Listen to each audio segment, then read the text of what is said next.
இந்த நாளில் நமக்கு கொடுக்கப்பட்ட ப்ராமிஸ் வேர்டு தியானிக்கும்படிக்கு கொடுக்கப்பட்ட வார்த்தை யோபு 18வது அதிகாரம் 5வது வசனமும் 6வது வசனமும். 5வது வசனம், துன்மார்க்கனுடைய விளக்கு அணைந்து போம், அவன் அடுப்பில் நெருப்பும் அவிந்து போம். அவன் கூடார 6வது வசனம், அவன் கூடாரத்தில் வெளிச்சம் அந்தகாரப்படும், அவன் விளக்கு அவனோட அணைந்து போகும். இந்த பகுதியில் துன்மார்க்கருடைய விளக்கு அணிஞ்சுவோம், அவங்க வீட்டில் அடுப்பு கூட எரியாது, அந்த அளவுக்கு நம்ம வீட்டில் இருள் இருக்கும், வீட்டில் இருளும் இருக்கும், அடுப்பு கூட எரியாதுங்கிற அளவுக்கு அந்த வார்த்தை இருக்குது. அவன் கூடாரத்தில் வெளிச்சம் அந்தகாரப்படும், வெளிச்சமாக இருக்கிற அந்த கூடாரமும் அந்தகாரப்பட்டுச்சுன்னா, அந்தகார இருள் சூழ்ந்துருச்சுன்னா நம்மளால ஒன்றுமே செய்ய முடியாது. அவன் விளக்கு அவனோட கூட அணைந்து போகும், அவனும் அணைஞ்சு போயிடுவான், அவன் விளக்கும் அணைஞ்சு போயிருங்கிற அர்த்தத்தில் இந்த வசனம் இருக்குது. இந்த அதிகாரத்தில் யோபு 18வது அதிகாரத்தில் பில்தாத் பேசுகிறாரு. அவர் அப்படியா நண்பர்களை போல எல்லா நண்பர்களும் கூடியிருக்காங்க, நண்பர்களை போல வந்தாங்க ஆனால் இப்போ எதிரியை போல அவங்க பேசுகிறாங்க. பில்தாத் சொல்கிறாரு, யோபுவே அர்த்தமுள்ள வார்த்தையை பேசும் என்கிறார் அவர். அப்படியா நம்ம நீதிமொழிகள் 31:15 குணசாலியான ஸ்ரீ இருட்டோடு எழுந்து தன் வீட்டாருக்கு ஆகாரம் கொடுக்கிறார், படி இழக்கிறார், இரவில கூட அவள் விளக்கு அணையாது இருக்கும். அப்படி அந்த குணசாலியான ஸ்ரீயை போல நம்ம வீடும் இருக்கணும். இந்த யோபுல சொன்ன இந்த வசனத்தின்படி நம்ம வீடு, நம்ம கூடாரத்துல வெளிச்சம் இல்லாம அந்தகாரப்பற்றாதபடிக்கு நான் அந்த நீதிமொழிகள் 31 சொன்ன குணசாலியான ஸ்ரீ வீட்டில் அவ அதிகாலையில் இருட்டோடு எந்திரிச்சு வீட்டாருக்கு ஆகாரம் கொடுத்து வேலைக்காரிக்கு படி இழக்கிறா.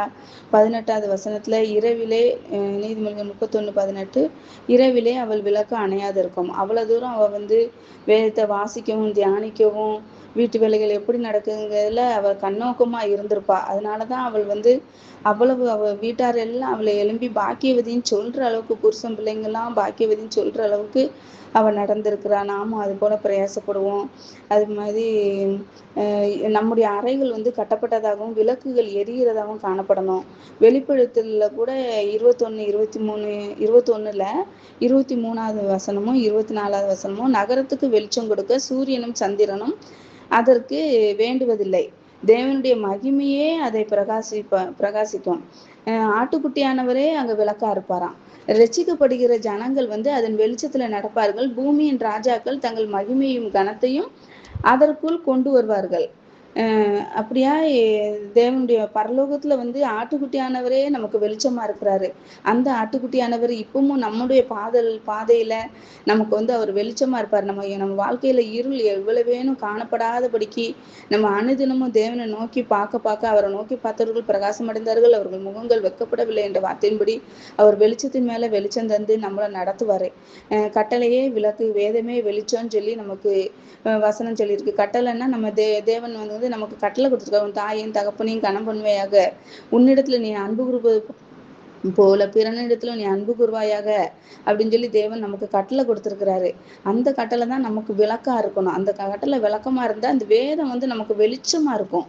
நமக்கு விளக்காவும் வெளிச்சமாகவும் இந்த வேதம் இருக்கு. நம்ம இந்த வேத வசனம் நம்ம கால்களுக்கு தீபமும் பாதைக்கு வெளிச்சமுமா இருக்கு. நீதிமொழிகள் 24வது அதிகாரத்துல 20ல் துன்மார்க்கனுக்கு நல் முடிவு இல்லை, துன்மார்க்கனுடைய விளக்கு அணைந்து போகும். அப்படியா துன்மார்க்கருக்கு நம்ம துன்மார்க்கமான பாதையை தெரிந்து கொள்ளாதபடிக்கு நம்ம எப்பொழுதும் தேவனையே நம்ம சார்ந்து ஜீவிக்கணும். நம்மளுடைய விளக்கு அணைந்து போகாதபடிக்கு தேவன் நம்மளை பாதுகாப்பாரு.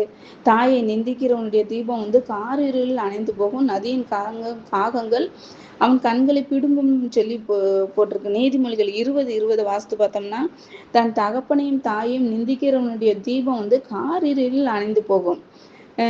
அப்படியா ஏற்கனவே நமக்கு அந்த காரிருள் நம்ம நடந்து போயிட்டு இருக்க பாதையில நம்ம கையில ஒரு தீபம் இருக்குன்னு நம்ம வச்சுக்கிட்டோம்னா, அந்த தீபம் கூட நம்ம தாயையும் தகப்பனையும் நம்ம நிந்திக்கிறவங்களா இருந்தோம்னா அந்த தீபம் கூட அணைஞ்சு போயிடும், அந்த கொஞ்சம் வெளிச்சமும் இல்லாம போயிடும். நம்ம பெற்ற தாயையும் தகப்பனையும் தூசிக்கிறவனுடைய, நிந்திக்கிறவனுடைய, அவமதிக்கிறவங்கள, மதிக்காதவங்க, பராமரிக்காதவங்களுக்கு தீபம் எல்லாம் இந்த முக்கியமான தருணத்துல அவங்களுக்கு வந்து அந்த முக்கியமான தருணத்துல வந்து அவங்க வந்து அந்த தீபம் வந்து அணைஞ்சு போயிரும்னு சொல்லி வேதம் நம்மளை எச்சரிக்குது.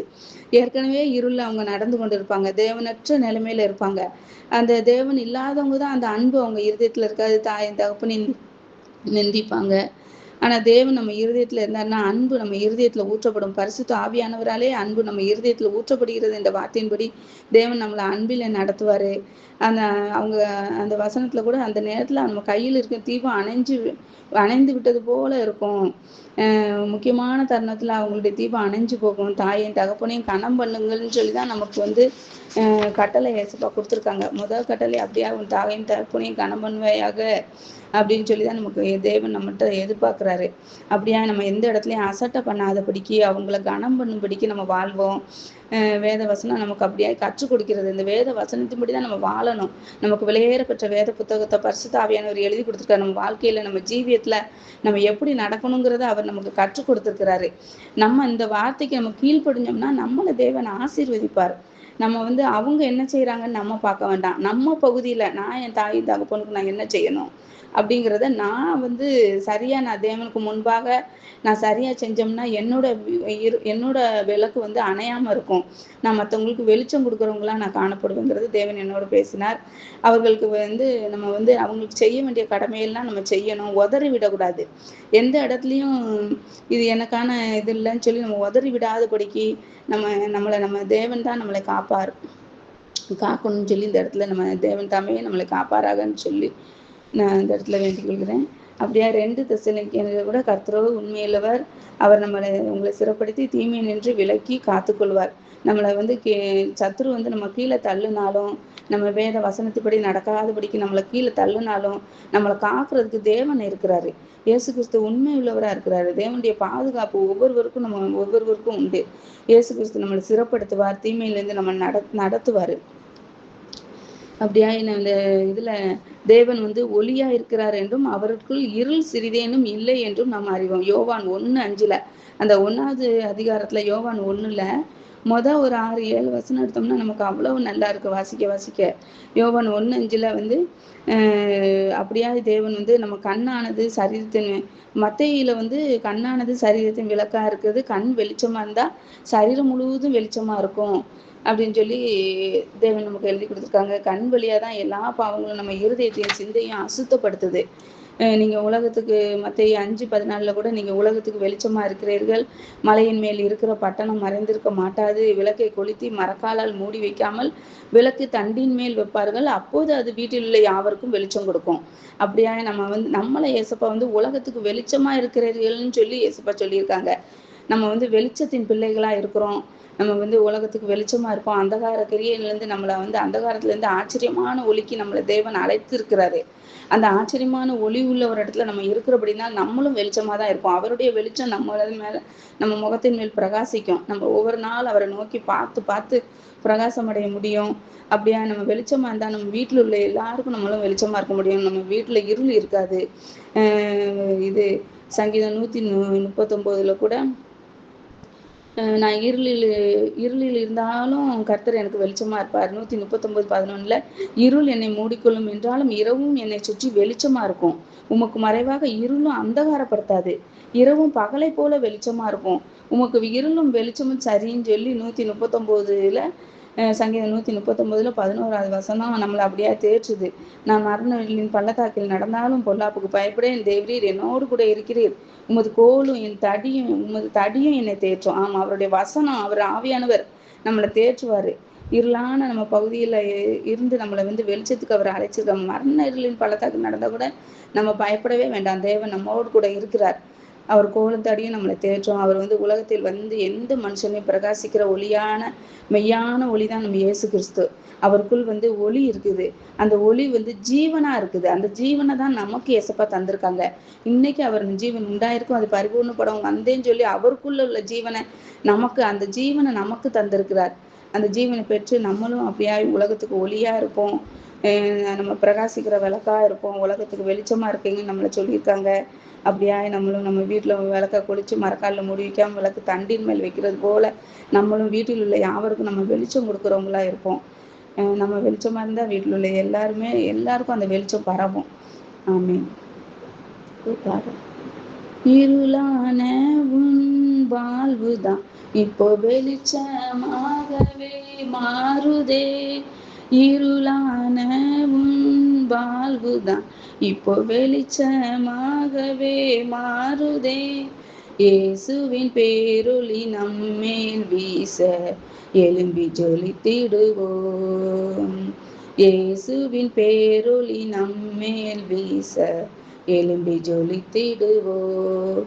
ஓசன்னா ஓசன்னா ஓசன்னா ஓசன்னா, இயேசு ராஜன் வந்து விட்டார் நாம் கூடும் இந்த இடத்திலே. இயேசு ராஜன் வந்து விட்டார் நாம் கூடும் இந்த இடத்திலே. அந்தகார வல்லமை முறித்திட ஆவியானவர் இறங்கி இருக்கிறார். அந்தகார வல்லமை முறித்திட ஆவியானவர் இறங்கி இருக்கிறார். கர்த்தரின் கரத்தால் கட்டுகள் எல்லாம் அறுக்கப்படுகிறதே. கர்த்தரின் கரத்தால் கட்டுகள் எல்லாம் அறுக்கப்படுகிறதே. ஆமென். நல்ல தகப்பனே, உம்மை துதிக்கிறோம் ஐயா, உம்மை ஸ்தோத்தரிக்கிறோம். உமக்கு நன்றி செலுத்துகிறோம் ஐயா, உம்மை ஸ்தோத்தரிக்கிறோம் ஐயா. அந்த நாளுக்காய் உமக்கு நன்றி ஆண்டவரே. இப்படியாக உம்முடைய வார்த்தையை தந்து ஒவ்வொரு நாள் நீர் எங்களை தேய்ச்சுக்கிறீரே, உமக்கு ஸ்தோத்திரம் ஐயா. ஆம் தகப்பனே, இந்த நாள்ல யோபு 18:5-6 துன்மார்க்கனுடைய விளக்கு அணைந்து போகும் சொல்லி, அவன் அடுப்புல நெருப்பும் அவிழ்ந்து போகும் சொல்லி ஆண்டவரே, அப்படியா எங்களுக்கு எச்சரிக்கை தந்திருக்கீங்க ஆண்டவரே. துன்மார்க்கமான வழியை நாங்க பின்பற்றி விடாதபடிக்கு ஏசப்பா, எங்களுக்கு எவ்வளவு வேதமே வெளிச்சம் அப்படின்னு சொல்லி ஆண்டவரே, உங்களுடைய வார்த்தை எங்களுக்கு கட்டளையா நீங்க கொடுத்துருக்கீங்களே ஏசப்பா. தகப்பனே, உமக்கு நன்றி நன்றி. கட்டளையே விளக்கு, வேதமே வெளிச்சம் சொல்லி உங்க வசனம் எங்க கால்களுக்கு தீபமும் பாதைக்கு வெளிச்சமா இருக்கிறதே, உமக்கு ஸ்தோத்திரம் ஐயா. எத்தனை வார்த்தை எங்களுக்கு தந்து எங்களை தேய்ச்சுகிறீரையா, உமக்கு ஸ்தோத்திரம். ஆம் தகப்பனே, நீர் என் ஆட்டுக்குட்டியானவரே, எங்களுக்கு வெளிச்சமா இருக்கிறதா ஸ்தோத்திரம். கர்த்தர் உனக்கு நித்திய வெளிச்சமா இருப்பார் என்ற வார்த்தையின்படி ஆண்டவரே, ஆம் தகப்பனே, நித்தியமா நீர் எங்களுக்கு வெளிச்சமா இருப்பேன்னு சொல்லி வாக்குத்தத்தம் தந்திருக்கிறீரே, உமக்கு ஸ்தோத்திரம் ஐயா. உமக்கு நன்றி நன்றி ஆண்டவரே.